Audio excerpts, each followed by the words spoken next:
మన ఎడల ఆయన తలంపులు బహు విస్తారములుగా ఉన్నాయి. సమస్తము నుంచి విడుదల చేసే దేవుడు, మన అవసరములు తీర్చే దేవుడు, అక్కర్లు తీర్చే దేవుడు. అందుకే అంటున్నా 2025వ సంవత్సరంలో జీవము కలిగిన దేవుడు మీ వ్యక్తిగత జీవితమే కానివ్వండి, మీ కుటుంబ జీవితంలో చేసిన మేళ్లకు నువ్వు కృతజ్ఞత కలిగి ఉంటే 2026వ సంవత్సరంలో నీకు రావలసినవి, మీకు కావలసినవి దేవుడు ముందుగా సిద్ధం చేశాడు.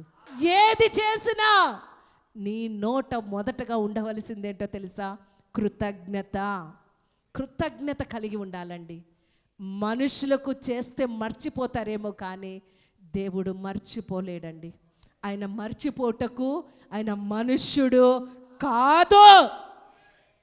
నువ్వు తెలుసుకోవలసింది దేవుడి యొక్క గొప్పతనము. జీవము కలిగిన దేవుడు మనతో మాట్లాడినప్పుడు వాగ్దానం ద్వారా మాట్లాడాడు, వ్యక్తిగత వాగ్దానాల ద్వారా మాట్లాడాడు. ప్రతి వారము దేవుడు దైవజనుల ద్వారా, దైవజనరాల ద్వారా మాట్లాడుతూ ఉన్నాడు. ఆ మాటను నువ్వు గట్టిగా పట్టుకుంటే, మనసులో తీసుకుంటే, నీ కష్టంలోనో, నీ బాధలోనో, నీ శ్రమల్లోనో, నీ ఇరుకుల్లోనో, నీ ఇబ్బందుల్లోనో ఆ వాక్యము నిన్నేం చేస్తుంది? బ్రతికిస్తుంది.